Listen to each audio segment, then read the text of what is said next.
and livestock-based enterprises.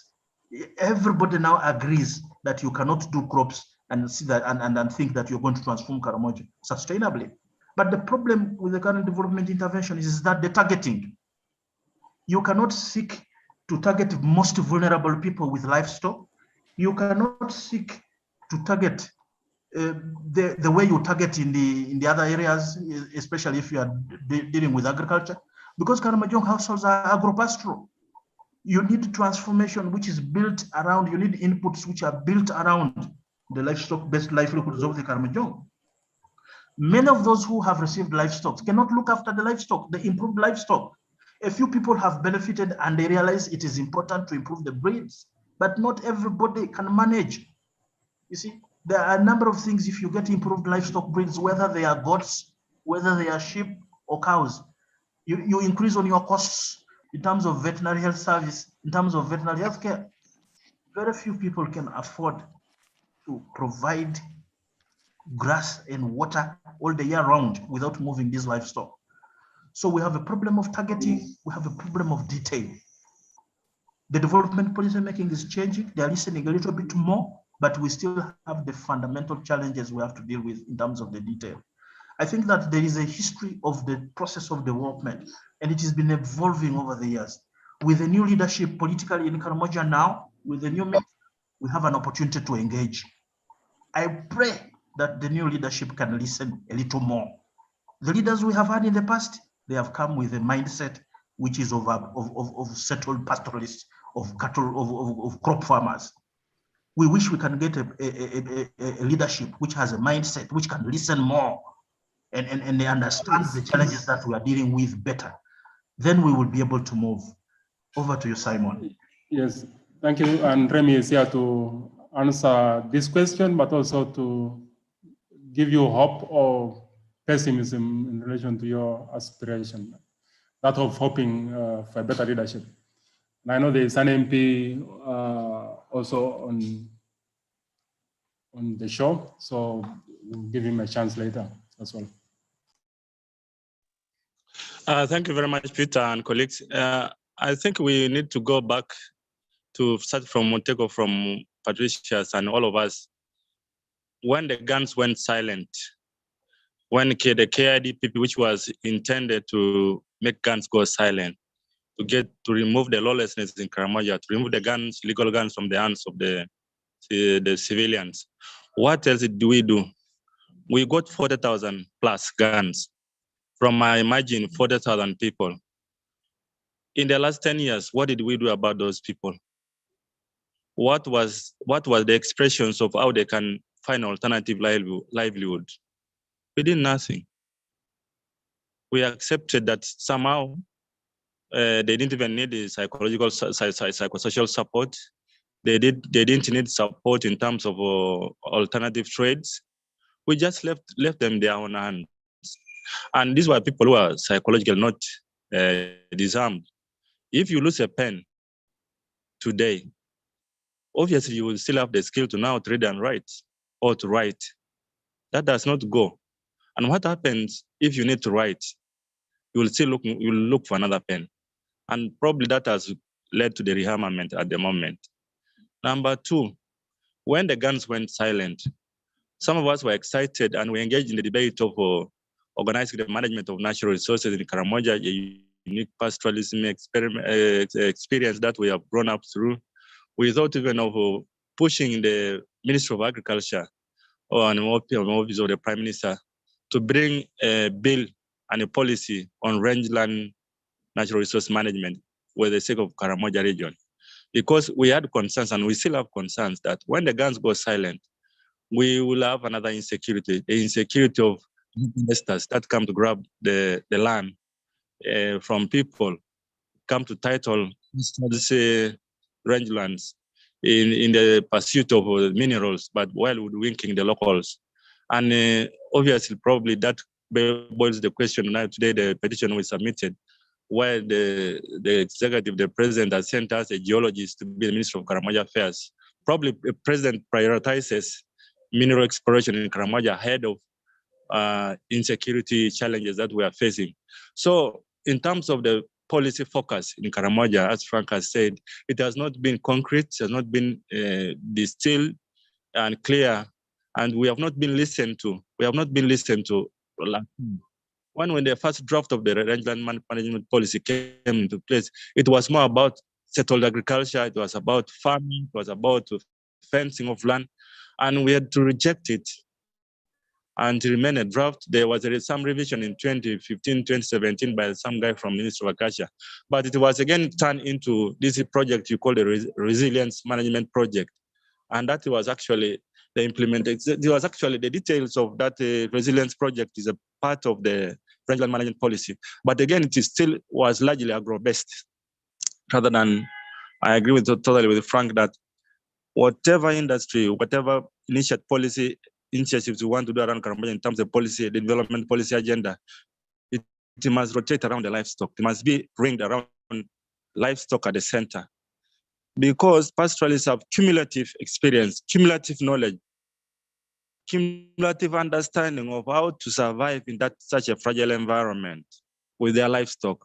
And they have adaptive strategies. For example, mobility is an adaptive strategy, which has been interpreted by even the government as a conflict thing.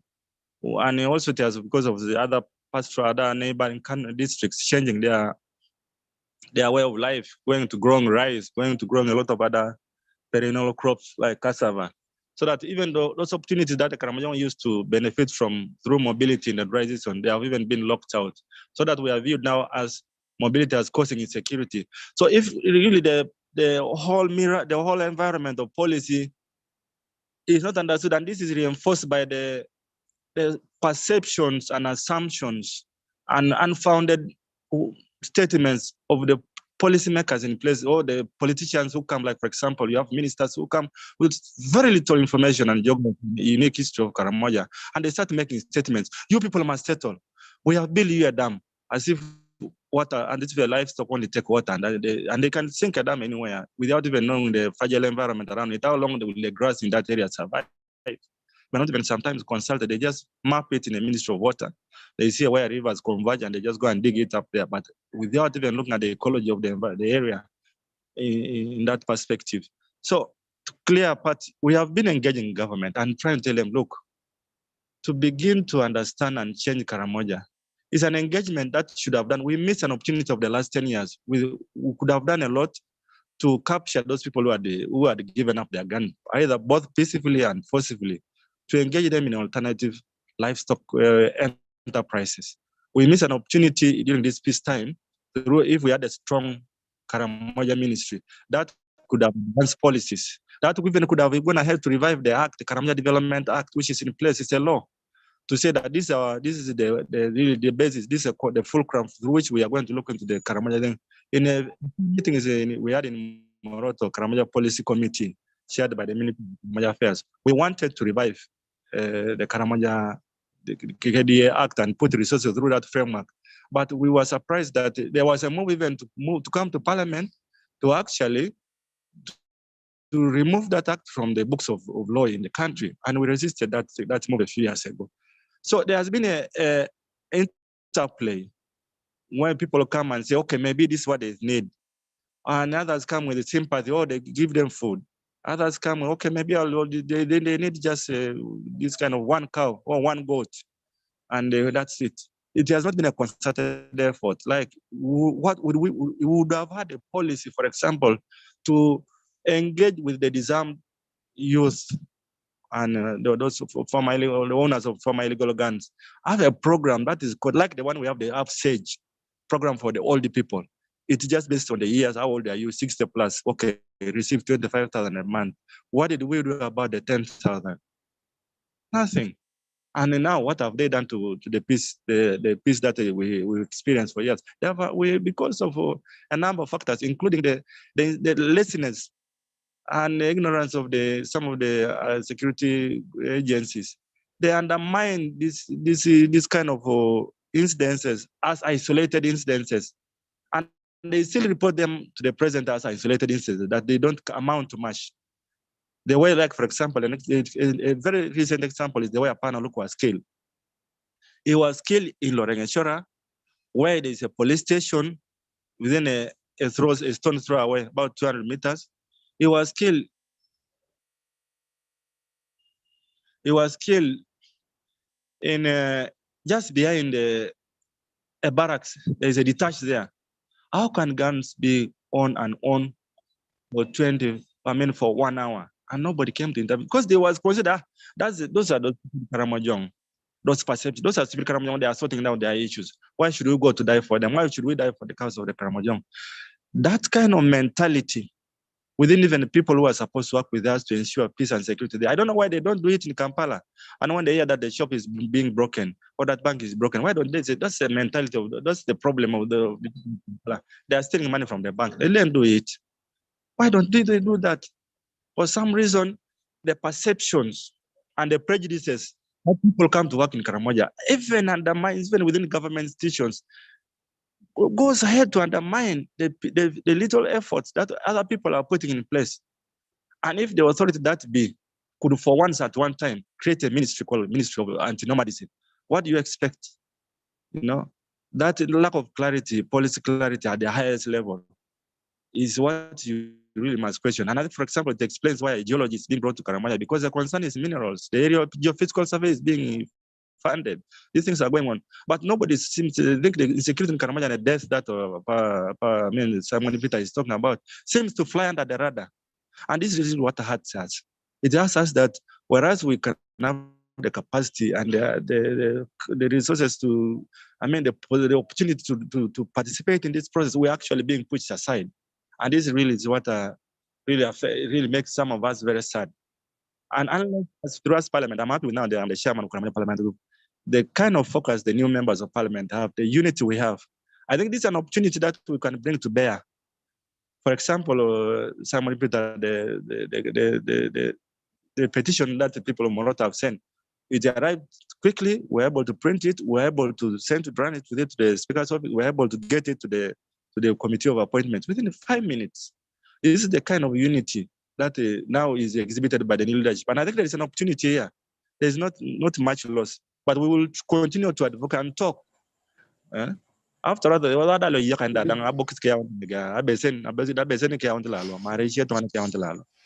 so we are brought here to respond. We have people to advocate for them to bring clarity into the issues that are affecting our region, and that is the way to go.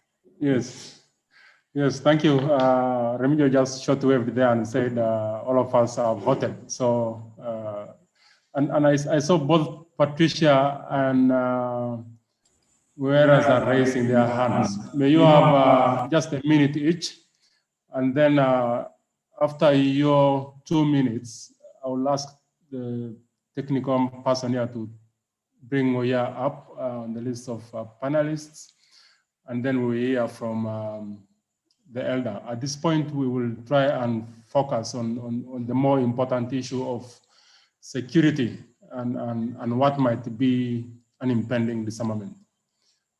Just a minute to both of you, Frank and Patricia.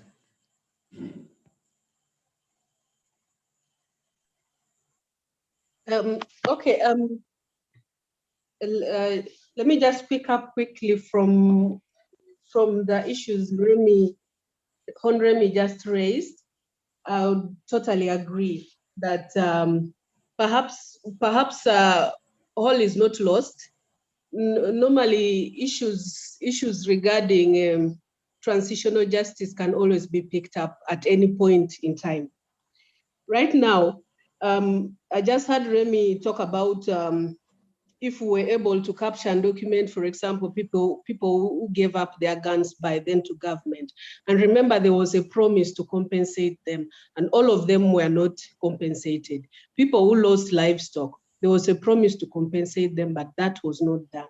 I think at this point in time, which way to go, we could go back to the drawing board as Karamoja people, as civil society of Karamoja, to document all those situations, which people gave their cows, which people lost their cows in detention, in the protected kraals, during perhaps raiding and stuff like that, which people gave their guns. It could give us a good point to to demand for litigation, to demand for compensation from government. Right now, every time there's a compensation issue raised, people are very quick to point at the Karamojong as being the problem and not pointing at the government as being a problem that failed to protect the people of Karamoja at a time when the people of Karamoja gave government the responsibility to protect them. Because once you give your guns to the government, it means you've given government the sole responsibility to protect you and your property. The other thing I would like to point at is, as Dr. Frank talked about currently reviewing the KIDP2 and also working on starting developing the KIDP3. I wish the KIDP would look at the holistic picture of peace, security, and development in Karamoja. Look at it as a full agenda, not in piecemeal. It means that we can no longer continue looking at the silence of the gun as peace has come to Karamoja. We can't look at security as only the army is the one to do that part. We can't look at development as the issue of people settling on agriculture and stuff like that. The good thing, we already understand that Karamoja needs a different picture of what their development should look like. And I hope the KIDP3 should reflect that. Then, if we are going to do disarmament, we need to pay attention, how was it done previously?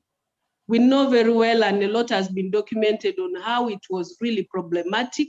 It affected so many people, and up to now, those people who suffered the brunt of that disarmament have never recovered. Most of them are nursing injuries that have never been addressed. I mean, the wounds that have never healed, they are still there. So if we are going to go the disarmament way, we need to pay attention, which method are we using? And lastly, probably lastly, for me, I was looking at the governance of peace and security. Dr. Frank initially highlighted about the governance structure, the governance system. When he actually raised the question that could the Karamoja problem be a governance issue, we need to look at the governance architecture of the whole security process of Karamoja. Who is at the forefront? Who is providing leadership to this security process? And this governance system should give people accountability to the losses. Many times people are complaining they've lost this livestock, but the whole process of making sure it is recovered and accounted for to the people who have lost it, it's not clear. And even the compensation process is not there. It's like, after all, you have lost, there has to be accountability mechanism, so that the grievances that would rise from there are all addressed. Then the rule of law should look at not only the army running after guns that are in the region.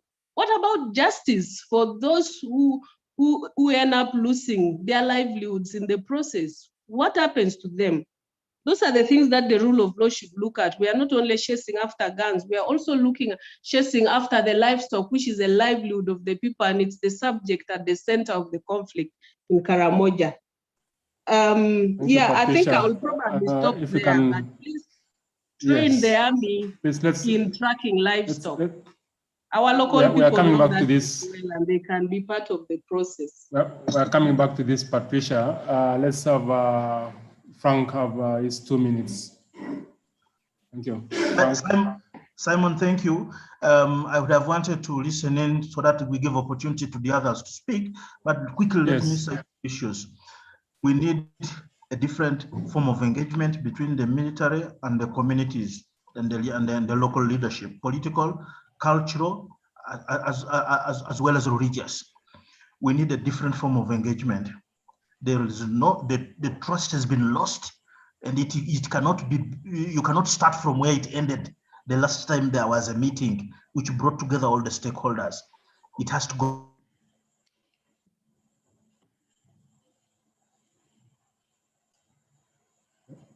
We lost Frank. Can you? Hello, Frank. Have you?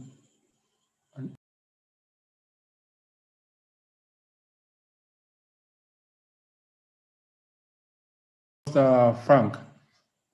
At this point, let's have our elder is in our office and has not said anything until now. But one of the things that keeps coming, especially if you listen to people in government, it will not take 1.5 minutes before they say disarmament of the mine. That we took out the gun, but we left the mine to do that to you. Undisarmed. And I would like to ask Mzee here to share with us what he might understand when the security officials say that, and also whether it's true or it's another derogatory excuse for failing to enforce security and peace in Karamoja, but especially also because we got a question this morning asking that an elder participates from one of the participants here.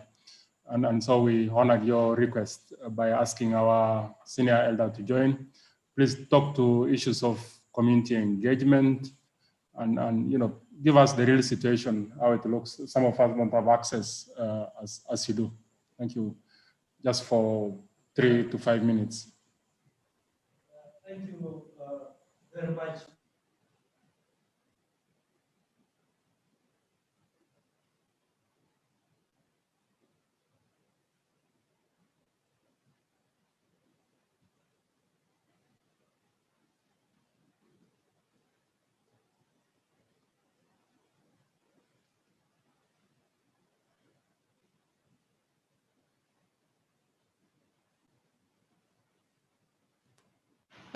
The Sister Patricia, thank you for your contributions. I think from our perspective, first of all, whatever is taking place in the Karamoja region now is out of total negligence from the government part. After the voluntary and the forceful disarmament exercise that ended, I think in 2014, 2013, government promised to take charge, protect the lives and properties of citizens. But however, government on their part left it, abandoned the whole thing after getting what they wanted. Not thinking, not knowing that Karamoja is an area which is very delicate, especially when it is neighboring the neighboring countries that are still armed. We have Sudan that has not disarmed its citizens. We have Kenya that has not disarmed. Now, you leave them at the peripheries of whatever danger. Yes, we saw peace. And we have been having peace for the last some 10 years. And the thing went back just because of some carelessness of negligence from the security forces. These things started from Kabong, the Turkana. There was this small thefts that was taking place there. And we used to warn these people that if you left that thing to continue, it might spread. Why don't you arrest the thing before it goes out of hand? But just because they neglected, now the thing has now reached to the doorsteps of everybody's house, out of that tiny thing that should have been handled. Then now, again, after disarmament, I like the contributions by the members here. First of all, going to Mueresa, I must tell you that it is not truly that it is a traditional or cultural kind of beliefs or what. Karamoja cannot be exception from the rest of the world. In New York, people break into banks, they break into people's houses, come to every city all over the world. They are thieves. Similarly, in the Karamoja region, or in the Karamoja cluster, the Karamojong only know nothing apart from stealing cows, any livestock. That is what they believe in. Formerly, even if you brought a whole trailer of money is full. Then you bring one thin animal, just leave the trailer there with billions of money, tie a cow there, let them, the two things sleep there, and then you come out the following morning, you will find the cow gone, but your billions of money will still be there. So if these thieves of Karamoja only need to be handled, and they were handled, we realized the peace after the disarmament. Now, because of the negligence, Karamojong managed, because of that insecurity, the Turkana stealing cows from the Dodos, and then later on the GA joined, and then later it came to Moroto, it is now spreading. Now, if we had arrested that issue, this question of the so-called guns would not be there. But remember, Karamoja is being surrounded. There is no region that can deceive me personally as a person that the guns Karamojong have, these guns come from either Teso, part of the guns come from Teso, the remnants of those guns of Kony, go to Acholi. Those fellows still have their guns. And where is the market? It is obviously in Karamoja. Even if you disarm the Karamojong now, as long as there is still insecurity and the Karamojong are not assured of their security, even if there are these wars in Somalia, a market is here. That gun will definitely from Somalia, it will reach here because there is a market here. Go to Zaire, these wars you are hearing about in the Congo. If there is any loose gun there, definitely it will find root here. Now, if we are to get rid of the whole thing, then the government should be ready to protect property and lives of the Karamojong. This question of saying you wanted to bring what happened in Western Uganda to Karamoja, you cannot compare. I like the contribution from my brother, Frank. You are very honest. You cannot try to force the Karamojong from here to do what happened in Western Uganda. Remember, so many citizens in Western Uganda were deprived land, and no wonder that is why you find them scattered. They are here somewhere at the doors of Karamoja in Sebei. They are floating there, the Walalus and so on. They come everywhere just because their land in Western Uganda was taken over by the rich and the powerful. But the poor fellows are still moving up and down. So do you want to take Karamoja to that path also? Karamoja used to know how to go about with their livelihood. It doesn't matter how many cows they had. But what Karamoja need only is protection. Once cows are stolen, you can imagine today what is happening. I don't know, out of negligence of the forces. Cows are stolen, nothing is recovered, lives are lost. Their problem is only that one gun. Now, what do you expect of one who has lost his animals? Do you expect that one to lie down and begin yearning there? He will also begin to look for ways and means of getting the gun and means of getting some animals for himself. So, if we want, I must appreciate what the honorable members of parliament are trying to do, because they came recently after the death of one prominent elder in Nabilatu. They came and we expect them to move around Karamoja. And I'm happy, first of all, there's little peace being realized between the Madeniko of Moroto, the Bokora of Napa, and the Iye and the Turkana being realized now as a result of what the missionaries tried to do. There is, through the Caritas, the mission tried, the Catholic Church tried to bring the elders of Moroto and Napak together in one hidden corner, than bringing people at the same time, bringing people to one place one time. You would expect nothing but quarrels and so on. So what the mission did was to pick a few elders who met at the main junction to Kotido. They discussed, a few elders from here, from Moroto, were taken to discuss with their brothers in Napak. They discussed, and then from there, those few elders from Moroto who went to that meeting came and spread the word to the rest of the communities. And then they later on organized a meeting in Kautako where a good number of the people of Moroto went and the people of Napak met and they discussed and they wrote even the year. And now they decided from that meeting that let's have a meeting in Kotido. A team from Moroto went, a team from the Turkana were taken there, the Napak people were taken, they had their peace. From there, they also discussed, they agreed that let's have a meeting where in Moroto. So we had a meeting in Naitakwai, and from that meeting of Naitakwai, they came up with a resolution that we wanted to unite the people of Kotido and the people of Kabong. Where do we meet? In Muruitit. Now, unfortunately, I don't know what happened. People decided to hurry with the move, other than allowing the mission to continue together with the elders who never wanted, first of all, they wanted this, the officials, the government officials, including security, to come later after they have already gone through. But what happened to that meeting of Muruitit?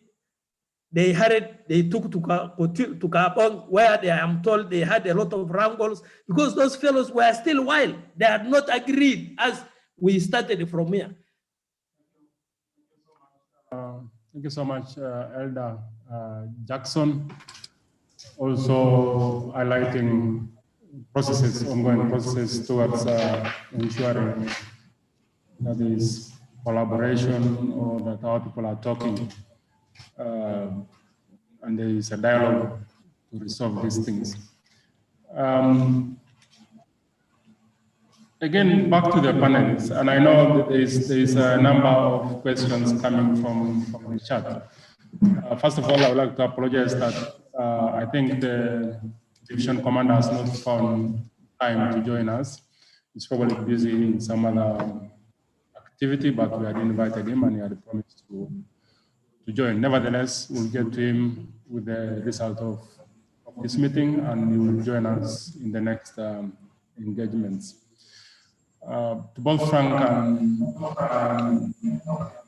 and Remy, as well as Patricia, we seem to be dealing with some new dynamics.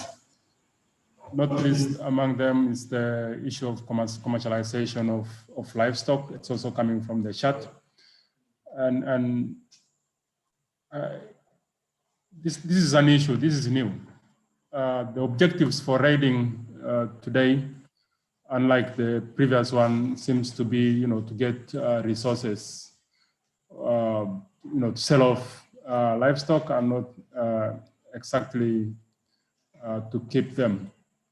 I'm wondering what role or what the trade-off is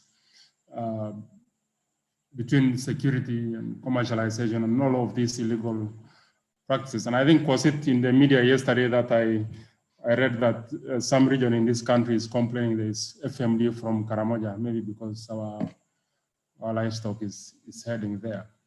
Unfortunately, the army is not here to speak itself to questions of armament. Of course, it doesn't mean we can't speak about this, where the guns are coming from, and things like that. So if you have any comments on that, would be great. Otherwise, we'll be heading to discussions from or questions that our colleagues on the chat might have in this last half an hour of our discussion. Remy, Patricia, or Frank, please, the floor is open. Thank you, Peter. I think commercialization has been incentivized by a number of things. One, as Frank observed, by the Nambiatuk resolution, because anyone who knew that if you were found with a stolen animal, you would have to multiply it +1. That's one thing. Recently, I observed in Nambiatuk about 2 weeks now, 3 weeks now. There are people who used to say that, oh, when you see them carrying meat on a border, bring it to sell in a trading center, they would say, this one is, these are animals, because over the last few years, the animals of the Pokot have been dying because they don't treat the animals, they don't vaccinate them. So we understood that these are the cows of the Pokot are there. They are bringing it to Nablato. But recently, the Pokot even have come back. They had withdrawn recently with this kind of the recent upsurge in the conflict and the cattle rustling. They withdrew. But the meat did not stop coming to the dressing center. And we kept asking these people, why do you get these things? But the cows of the Pokot were not there. Until we recently found out that for the last few days, now it is about 2 weeks, but actually these thieves have gone into the business of stealing from within. They steal from Tokora, drive it, slaughter it in a Weltanga, that village, and load it on the borders and come and sell. They steal from Ataparangan and do that. They kind of developed a small slaughterhouse between the junction and Weltanga at the settlement, where stolen cows were slaughtered. And that really is very difficult because these people have no intention at all to keep any cow. They only have the objective of cutting it into kilos and dispose of it so that there is no trace. That's part of the commercialization I've seen in Ablatuk. The other commercialization I've seen is this cross-border commercialization where cows are driven, for example, from Ablatuk. I have had an opportunity even before during the elections to follow some cows. And there is a road between Lotome going direct straight to the district headquarters of Napak. That shortcut. We followed some cows where I put the forces who are following from behind. But as we were following advancing, the people who had stolen the animals, actually we found had been communicating with the traders. Because in the previous incident of the cows from Kozike, of this guy Alem Kore, we followed until we reached a point where the cows stopped at the road and we found the tracks of the lorry and had taken off. And I think the cows were loaded. That particular day, we were able to arrive ahead of the thieves arriving with the cows at the road. And when they saw our Micah and the UPDF and LEUs on the truck, they took off. So this part of commercialization is happening. If the cows are crossed, some of them cross to our petroleum, and it's still happening again the same in Cochido. I have heard the cows are taken and sold immediately in that side in Achol, Bartanga. I have not seen it particularly happening in this side of Nabla, Tuknamalu. But what has been happening is that there are incidences where some people have been arrested in Nambole, in Naturun, having stolen animals, either from Bokora or from Pokot, and there are those cases recorded. So some of these instances are actually real. People these days steal animals and sell them. Thieves. How do you treat thieves? We just have to increase vigilance, and we increase the capacity for tracking, speedy recovery. How would a tracking force that does not want to move at night, when you tell them the cows are ready in the evening, even now these thieves have studied our forces. They still towards 4, 5, 6. They know that they can move in the night. They are very sure these people cannot move in the night. So by morning, they have already disposed of the animals. They have loaded them all and have gone away. We have speedy reaction in terms of motorability, in terms of motorable force with maybe land cruisers. These other trucks or lorry, the fangs of the soldiers cannot go through those things. But if you have a very good land cruiser and you are able, and I even was thinking widely, why don't we get all these drones they are arresting, these unmanned aerial drones that are being captured in Entebbe? There are quite a number of them. I had they have reached over 300 of them, which can even travel up to 20 kilometers, and they can see they have very good high-resolution cameras. Why don't we use them in the case of Karamoja? Instead of making our soldiers walk aimlessly in a zigzag, if we had some of these unmanned aerial drones, what they call them unmanned aerial vehicles, we could actually help to reduce on this guesswork of where have they gone, where have they passed. Because some of the corridors where these thieves pass, there are no cows grazing those areas. It would be easy to point where these people are and respond accordingly. The alternate, there is no, the real solution is really to fight it quickly in the short term, but in the long term, we must make it extremely unprofitable, extremely risky, for anyone to be involved in stealing other people's property. Thank you. Thank you so much. I would like to ask the panelists to read the chat as this goes on, because there are some direct questions. Frank has a lot of questions on methodology of the KDP. People asking whether you do your assessments, have you evaluated the KIDP 2, what's the level of community involvement. Patricia, as well as some direct questions, especially related to collaboration or the sharing of resources in Kobebe, the natural resources, especially with the Turkana.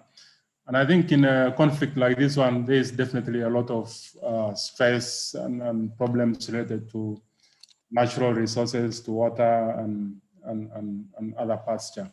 So do kindly reflect on these questions as you have. Our time is running out, but let's kindly keep it to 2 minutes. Thank you, Simon. Frank and Patricia. Thank you. Yeah, thank you, Simon. Let me begin with the difficult one. The compensation for those who lose their livestock. Matthew and a few others. I think if the Karamojong have entrusted their livestock to the protection of the UPDF in a protected kraal, and thieves come and outmaneuver the security agencies and steal from a protected kraal, it is the responsibility of individuals to be compensated by the state. Because first and foremost, they pay their animals to be allowed into a protected kraal every day for each head of a cow. So if the security cannot protect cows in their custody in a protected kraal and they are stolen under their nose, the Karamojong are entitled to a compensation. We can begin with the most obvious and then move to the most difficult.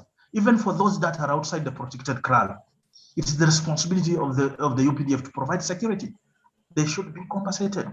If we can begin with the most obvious, that you have your kraal, you have your animals in a protected kraal, which is in the custody of UPDF, which is controlled by the UPDF, protected by the UPDF, and the animals are graded from the UPDF, the government has should compensate those who lose their livestock. And then we can move to the others. Frank, you seemed to say that our people pay for cattle to be in protected kraals. Is that the case? Just want you to clarify that.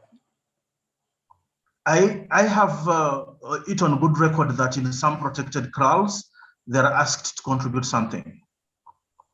You can cross-check with the different protected kraals.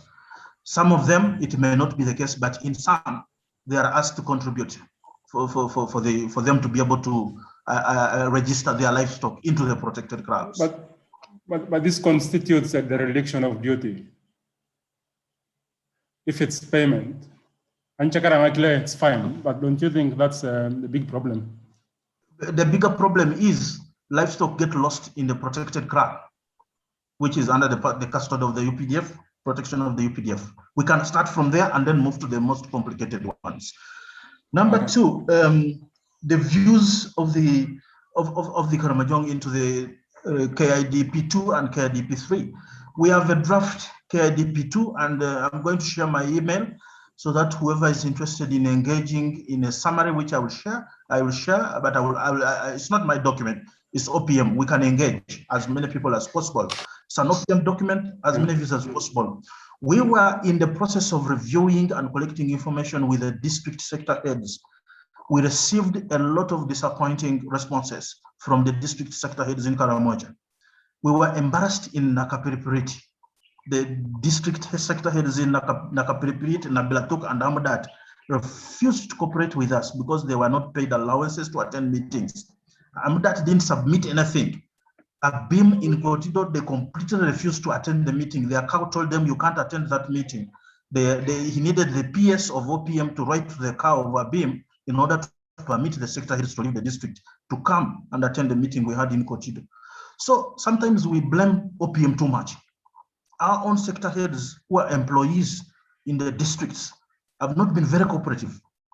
So we're going to give, I think we need to give an opportunity with OPM to restart a process through which everybody's ideas are brought on board, so that when KIDP3 is brought up, they don't come out and say that this is not a document that doesn't represent the interests of the Karamojong. We are trying to do our best, but the voices are still silent. And I really call upon all the Karamojong here on this platform. Let's engage properly. Talk to your sector heads. And by sector heads, I mean cow, statistician, the planners, the CDOs, the district health officers, the district education officers. They have been completely uncooperative. And we have a document which we don't know what to do with, and yet we have run out of time. It's a big problem, but that's for another day. Thank you, Frank. Let's give Patricia 2 minutes.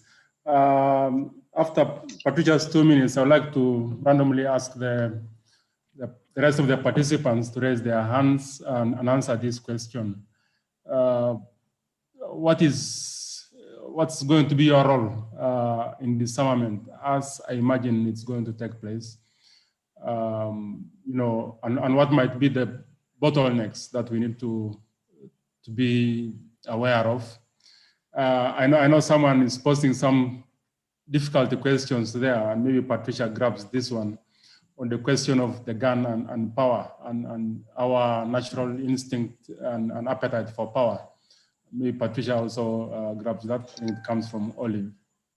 Thank you. Okay, thank you. Let me quickly try and respond to a few questions here. I'll begin with the one of sharing resources at Kobebe and the possibility of rearmament.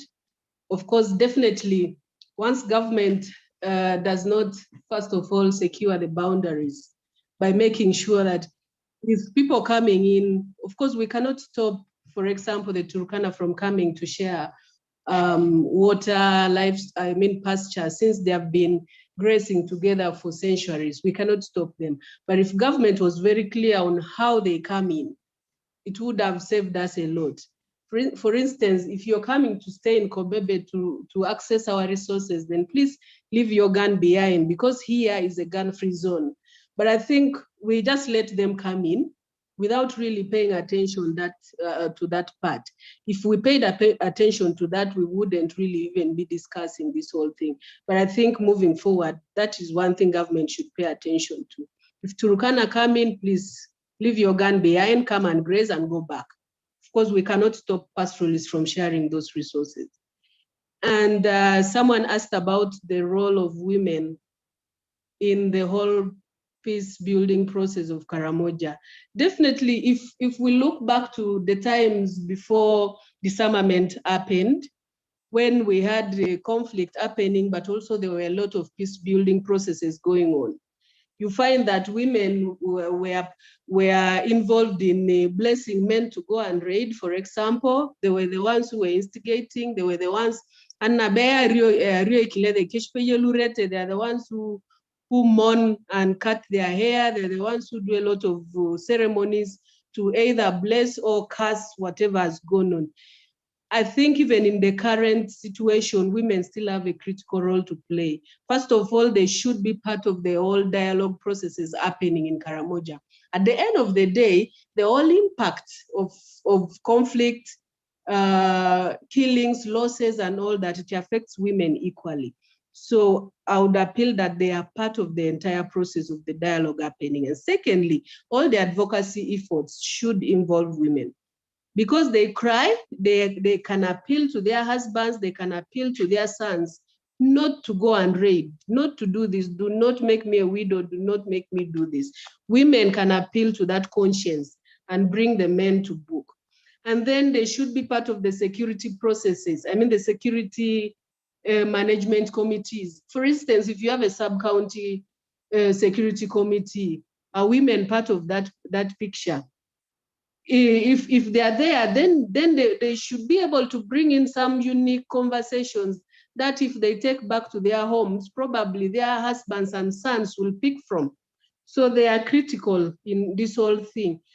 And the other question was about the gun and power. And I think I mentioned this before, that actually one of the things that gives power even to the state is the monopoly of the gun. The one who has the gun normally has wields a lot of power, and they can do any kind of violence they want to do. So back then, when I mean, narratives say that the Karamojong, I mean, the number of guns in Karamoja by then were like 3 guns to 1 person. You can imagine they were more than the population of people. That's what they used to say. And then you find that the guns were everywhere. So it was like guns were the whole monopoly. Everybody used guns to solve any problem, to fight, to do this and the other. And that's why government was not able to manage to control Karamoja by then. It was like, you come and we shall do this in equal measure. So by government, us doing disarmament, government was taking back the monopoly of that gunpowder to itself. And now we're left with the making sure that we have to work with government to ensure we are secure, which has been problematic, as you've had the whole conversation. But all the same, it's still important that ordinary people, citizens like us, shouldn't be having guns in the first place. Then someone raised an issue about the diminishing role of CBOs and CSOs in Karamoja.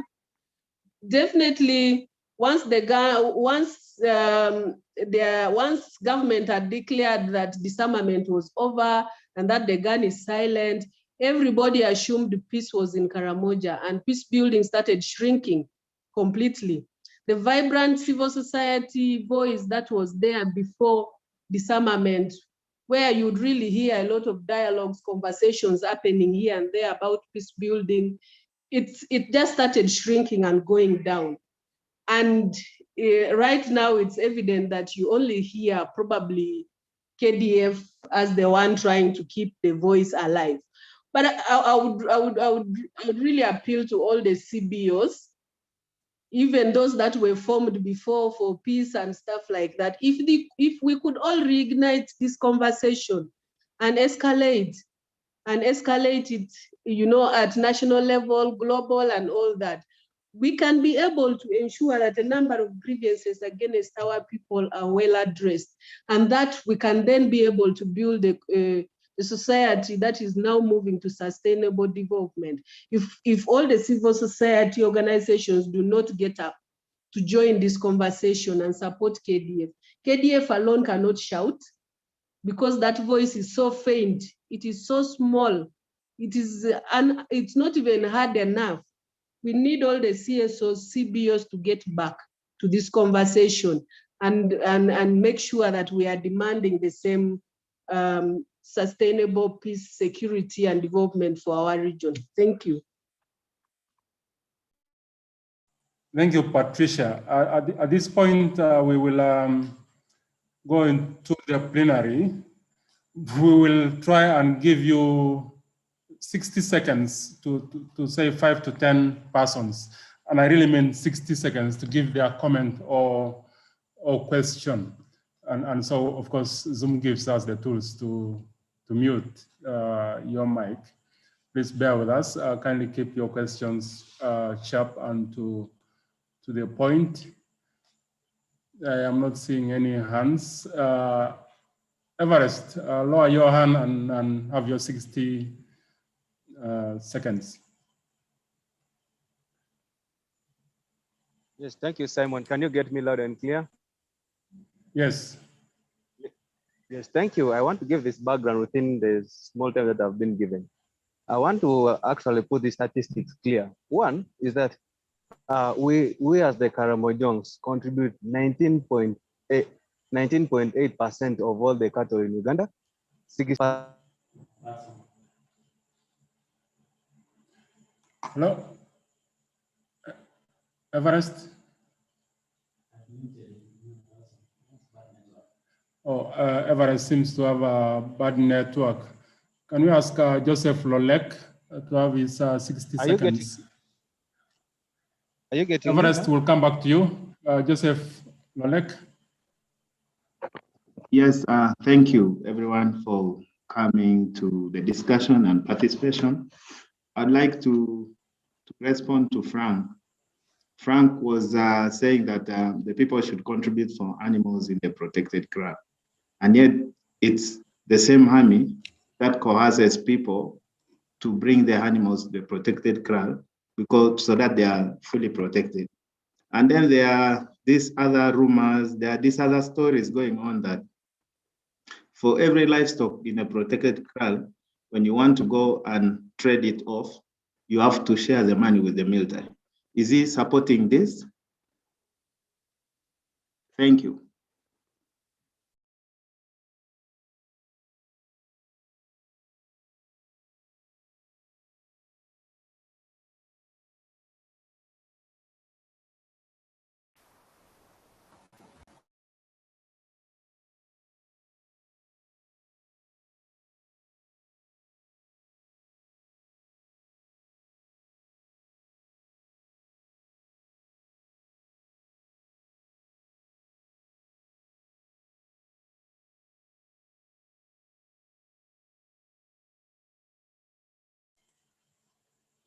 Lena Godfrey, your 60 seconds. Hello? Is not available.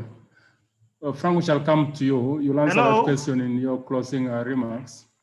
Hello? Hello, Lena? Yes? Yes, Follow please. the orders. Your 60 seconds. Hello? I want to thank the panelists and I want to thank all the participants. My biggest problem is when the hunter becomes the hunted, it's very dangerous. When the one product is stealing, it's very dangerous. When the cows get loaded in the trucks of the military to unknown destination, it's very difficult. Thank you. Okay, thank you so much, Lena. Simon Peter Lomoy. Simon Peter Lomoy, your 60 seconds, and please put your hand down. Thank you. Okay, Lomoy, hello. Simon Peter. Hello. Yes, we're hearing you. Good evening to everyone, and I do appreciate this conversations. Just one of the things that has been disturbing me is that usually, like people have mentioned, actually this conflict started in Kabong district. And when we are trying to get in touch with the people who that were supposed to respond, I think they did not take it seriously. But of course, one thing that has always been phony after every raid is that, you know, the cartridges,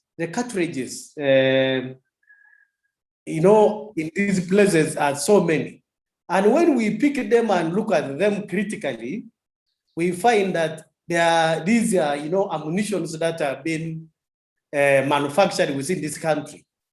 And then when the warriors attack, or the thieves, those cattle thieves attack a particular kraal, like they attacked Lobriogoro on the 15th of this month, I mean, on the 13th of this month, you get so many of them there. But we just, the question I've kept asking myself and other people, and I've never got answers, is that where are these fellows, these peace spoilers, the cattle thieves, you can call them any name, where are they getting these bullets? And then the other thing also is that we are talking of disarmament. We are talking of disarmament, yes, this is fine, but also some of our, you know, thinking and the way we look at things is that some of the peace that has been struck, especially with the Turkana, for example, have kind of created alliances, meaning that even if we are going to do disarmament,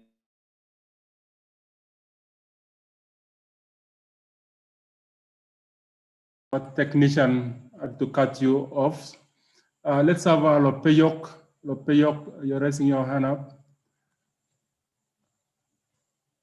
Lopeyok, your 60 seconds. Yes. Yeah, good evening, members. Thank you, the panelists, for the very wonderful discussion. I am Chris Lopeyok from Karenga. My question is, how shall we involve the telecom companies in the disarmament process in terms of tracking? Because there are communications about the raids, cattle, and so forth. How can we involve them in the disarmament process? Thank you. Yeah, thank you. Karamoja Women Advocacy is back. May you have your minute.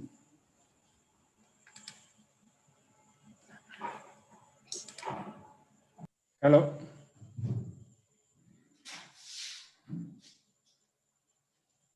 Okay, shall we have Robert? Robert, I see a Robert raising his hand.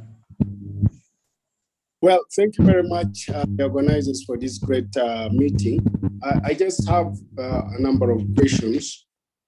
Well, insecurity or security is a business, which of course the minority benefits from it, and then the majority suffers from it. I am wondering, we are talking about the disarmament, which is a very good.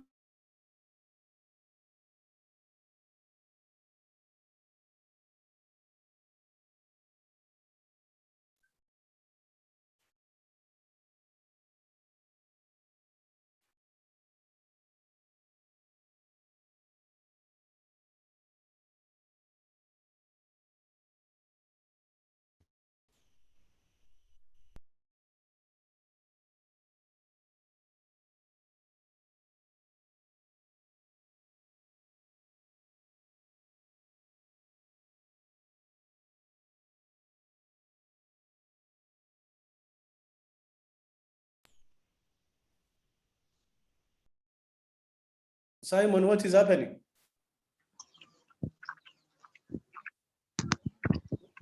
What has happened?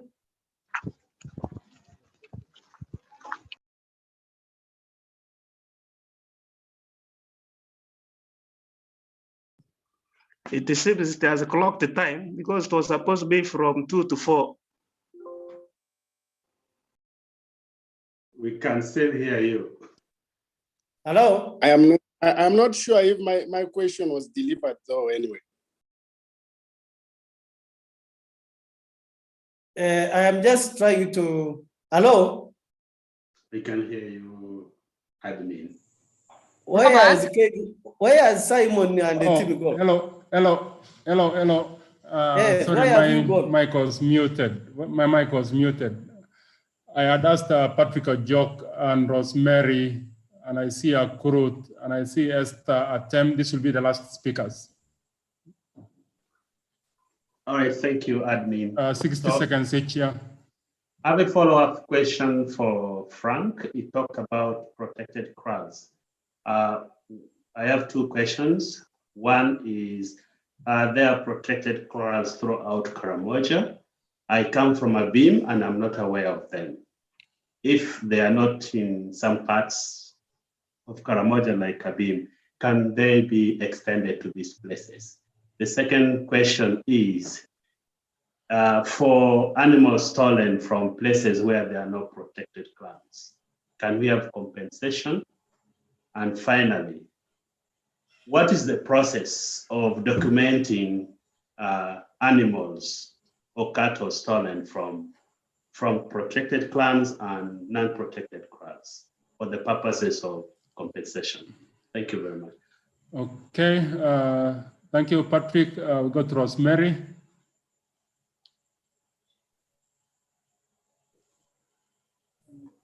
Yes, thank you. Kurut. Yeah.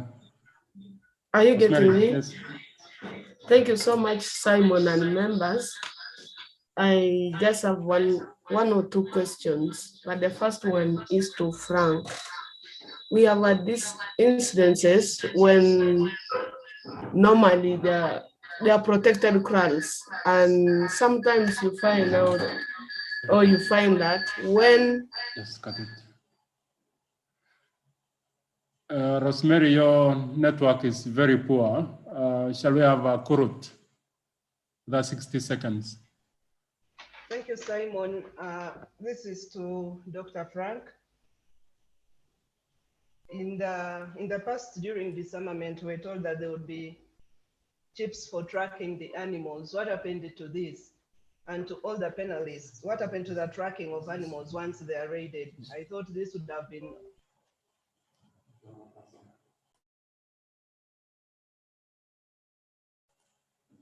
Yeah, the question of tracking of animals. I'm getting overwhelmed with persons raising their hands. I know sometimes it feels like Karamoja forgot how to speak to each other because of the sort of violence and issues like that we face. What do we do? Honorable Alakas is in the house. Let's give him a chance to ask his question or comment. 60 seconds, Honorable. Thank you so much, Simon. Can you hear me? Yes. Yes. Mine may not be a question, but emanating from what the previous speaker said, and since the topic of the day is which way to go. From the previous times that we have studied dissertations, according to my analysis, the insecurity issue, actually the biggest contributor of the insecurity issue is the army itself, that is the LDUs. And I thought today, as you had promised, that the brigadier would be part of us. And this question will go to him, that what is the way forward with these LDUs that are finishing? And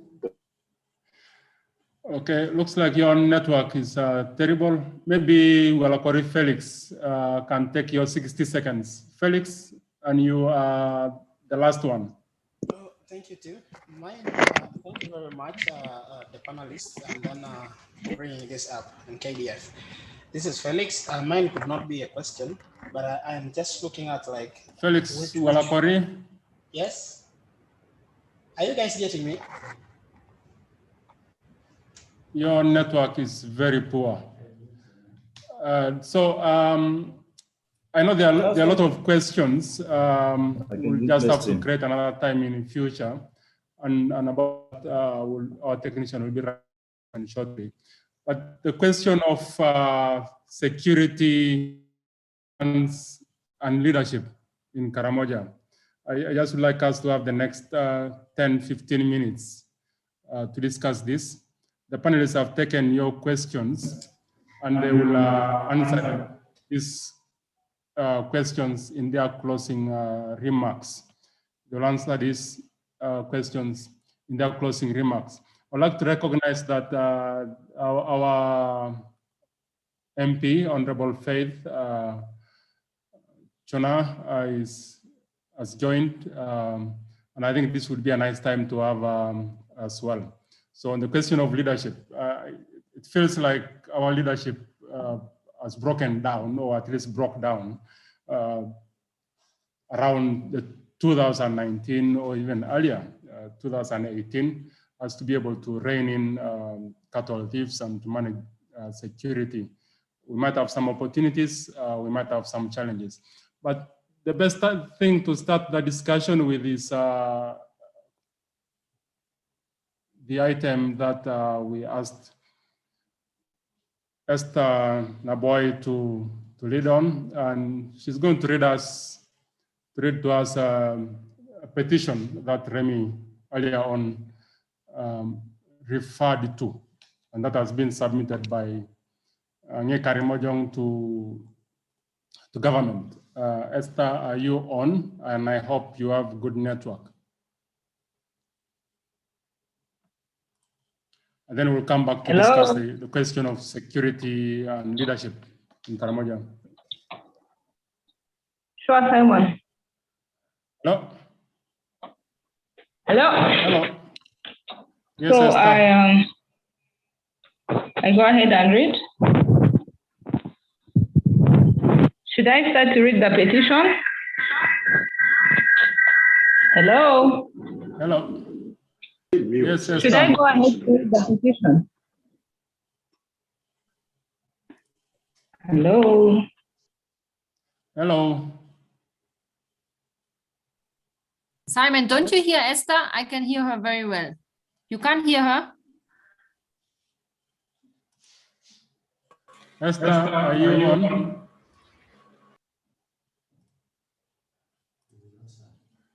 Looks like we lost her. Does anyone have the petition to read it to the members? I saw it. The grounds look quite related to the interests of security and the overall development question in Karamoja. Admin, in addition to just reading, you could as well share it on screen if it is possible. Hello, Simon. Hello. Okay. Simon. Esther is not. Oh. Esther is Simon. not on. My God. Let's ask until she's on. Let's ask Remigio's colleague in Parliament, the Honorable Faith, to give our comment on the leadership of security and development. Hello, Simon. Thank you. Esther is actually on. I'm on. I'm wondering why no one seems to hear me. I can hear you, Esther. Hear I don't you, know. Esther. I can hear you very well. I think it is better to leave her to talk because it's like it is only Simon who doesn't pick her. Yeah. So maybe Simon, the rest can hear. You're hearing, Esther. Yes, Simon. Esther, please go ahead. Okay, this is a petition that was submitted to the Office of the President this morning. It reads, His Excellency, the President Museveni, President of the Republic of Uganda, Right Honorable Jacob Olanya, Speaker of the Parliament of Uganda and Chair of the Parliament Appointments Committee. Your Excellency, Right Honorable Speaker, the reference is the need for persons of competence and experience for the Ministry of Karamoja Affairs. The Cabinet Minister for Karamoja Affairs and their colleague, the Minister for State for Karamoja Affairs, are the government and President's foremost advisors on Karamoja. As political representatives of government and conversely as the representatives of the Karamojong people to Cabinet, they superintend government policy in the region. To effectively deliver on the constitutional expectation of their office and to discharge the responsibilities this ministry is burdened with. It is important that the persons appointed to this ministry have the requisite experience and competence to deliver. Karamoja remains a unique challenge in Uganda's development jigsaw puzzle. Historical challenges continue to confront policy and decision makers.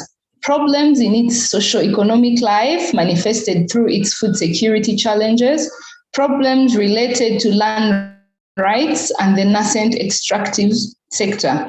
Its problematic positioning as Uganda's poorest sub-region and now a resurgent armed conflict gives a challenge to even those who are most experienced in Karamoja.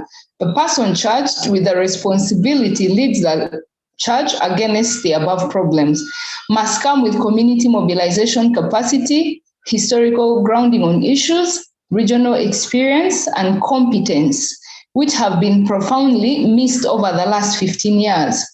For the avoidance of misinterpretation or misrepresentation as to a certain sectarian argument, we clarify that we hold no grudge against anyone based on tribe or other backgrounds. We emphasize that the most competent persons for these jobs are the Karamojong themselves, coming as they do with the required social, cultural, political, and economic competence to get started on the job on day one. There exists a huge pool of potential to choose from. This includes a group of most qualified Karamojong parliamentarians in a long time, veteran civil servants, politicians, former police and army officers, faith-based leaders, and other community members. Previously, the Karamoja MPs have acted as transmitters of history, culture, economy, and geography to less knowledgeable appointees of the president. Every poor appointment to this job sets the region several years back in terms of real progress. Mr. President, your appointees fall short on the critical credential of experience and competence on Karamoja affairs. The next 5 years will be decisive for the Karamoja future. Mass mobilization to deal with security and conflict problems, among others, will require a political commitment that can be only fully harnessed if the right people are in the right places in these key posts. It is 2021, and today we implore you, Mr. President, to decide to resign the current appointment of Hon Goretich Tutu and Hon Agnes Nandutu to the Ministry of Karamoja Affairs. and replaced with 2 competent persons. Mr. President, it has been some time coming. We appeal you make the right call. We, the undersigned, are in support of this petition to you, the President, and the Right Honorable Speaker of Parliament on the appointments to the Ministry of Karamoja Affairs, signed this 15th day of June 2021. Thank you.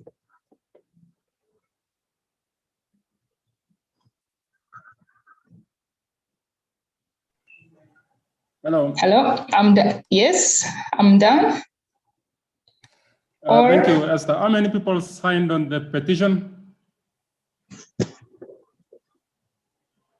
Hello?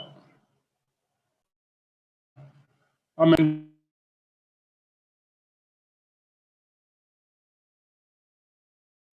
Hello? Esther? Hello? Yes, Simon. We How had many people signed on the petition? 1,125 people signed the petition. Okay, thank you. Thank you for reading the petition.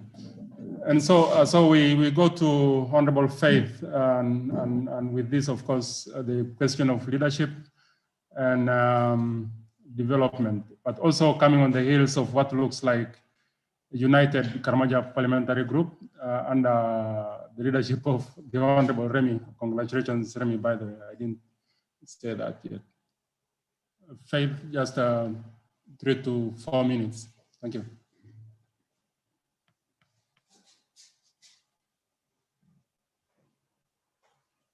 We'll give Faith a chance. Faith, are you on?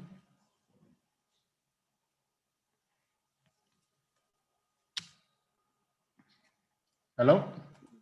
Okay. Can you hear me now? Hello? Can you hear me now? Hello? Yes. Okay, if you can hear me, let me. Okay, thank you. Yes, we can hear you. Perfect. On leadership, I think we have wasted many opportunities, but since we are not here to look back and lament, but to look back and see how to forge a way forward. We are well aware that culturally, the way our setup is, our people listen to leadership. They respect people in authority. So the participation of leaders on issues of security, on issues of development is paramount if Karamoja should achieve the desired development, the desired change, the desired progress. So the moment leaders decide to sit and watch from a distance, then you see what we have been seeing. Then you see people becoming frustrated. You see community wanting to lamenting. You will see what we are seeing now, because when our leaders choose to watch from a distance, that's what you see. On security, I know very well that our people listen too much to what the leaders would say. Our recent peace caravan to South Karamoja and the one we are going to the north, I'm hopeful that it will save some lives and to make our people acknowledge the fact that we need unity more than we need anything else. So I cannot underestimate the power that leadership comes with in Karamoja. As long as our people know they have given you the authority, they will listen to you. At this point, I do not want to blame who did what and who has not done their part. The problem with the current insecurity is that it took all of us by surprise, including the sitting leaders then. It took everybody by surprise when people were still enjoying peace, and then boom. And it appeared there was no action. With the KPG then not having had a meeting all through, it was difficult for the parliamentary group to mobilize itself to counter the insecurity that just took everybody by storm.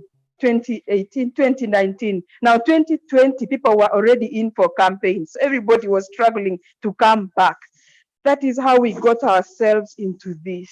I am thinking that if every leader from every angle, from LC1 upwards, did their part diligently, and if the security arm also did their part diligently by punishing the criminals when they are handed over to them, or giving justice to those that are crying, we wouldn't be in the state where we are now, where a life is lost on a daily.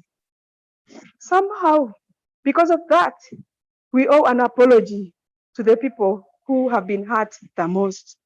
And that is the caravan that the Karamoja Parliamentary Group is doing, to acknowledge the fact that we as leaders, yes, we may say we did our part, but it was not commensurate to what was expected.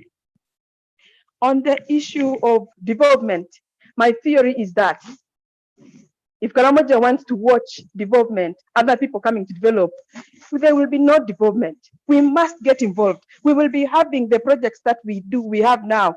If you go to my village, they will show you the water pond of Nusaf. That one is for Nusaf. That one is for Weltonga. That one is for, people don't own it up. So it is us to steer this thing and to own it and to drive it. Then leadership and development go together. In my view, we cannot separate them. You cannot say you're developing Karamoja while keeping off the owners. That one can't work. That's why I spent the better part of the afternoon struggling to deliver our petition. You signed, you people, you signed over 2,000 signatures to deliver it to the president's office. That's why I came to this meeting a little late.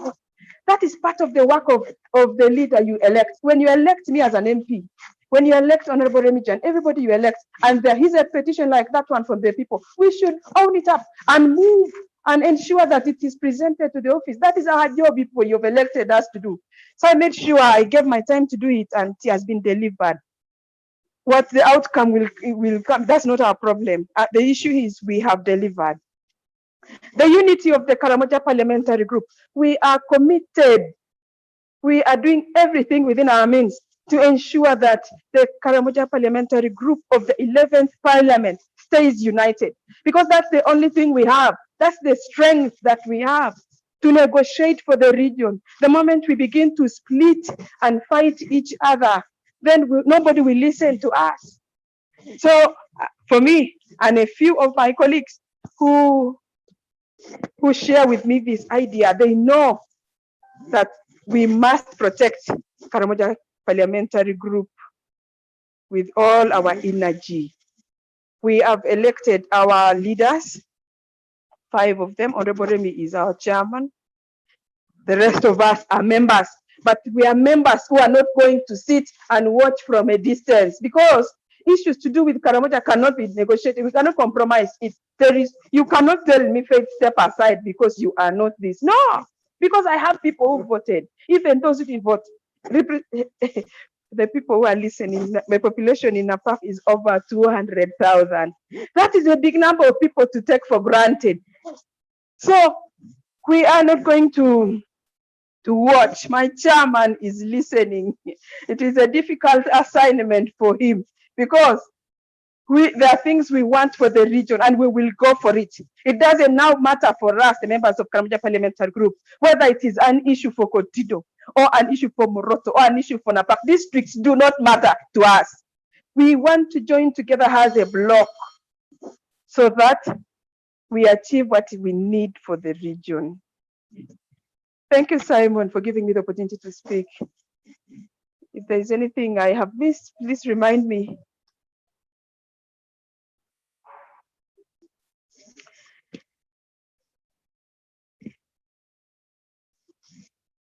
Except that there exist questions that were earlier posed.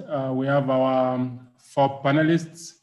Muse Anyala here. We'll just give him 1.5 minutes, like everyone else, to just give any comment, any last comment, or even his goodbyes.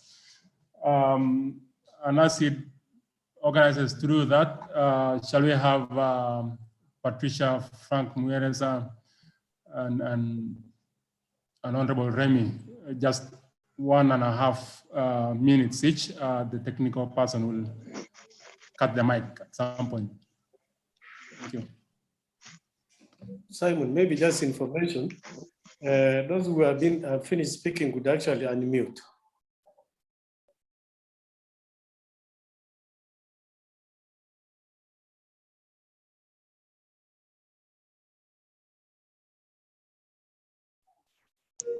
Hello. Colleagues, I think my concluding remark is that we are in the duty, in the work of exploring opportunities that we can embrace right now in order to achieve the fruits ahead.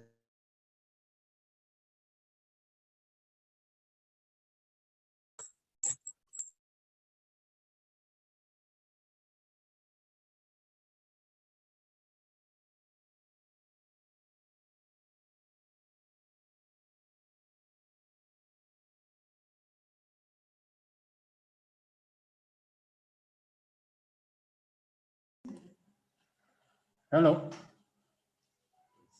Hey, Remy. Remy may be lost now. Frank Mueresa, please, you're 1.5. Thank you, thank you, Simon. I received so many questions, and most of them were around issues of the protected grounds.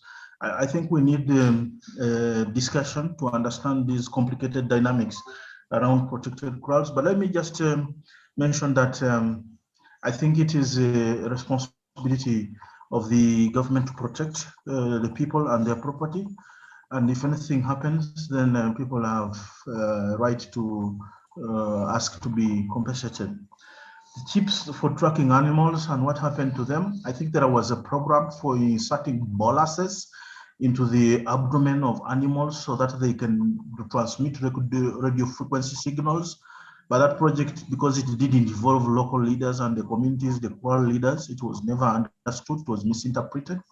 And it was understood to have had serious consequences. But on the drawing board, there are still some perspectives that think we can use the tracking, livestock tracking or farm to fork technology to track animals for purposes of security rather than farm to fork. And I think it needs to be explored more widely, involve all stakeholders, let the people who are affected understand it properly. I think that is what we need to be talking with. In terms of the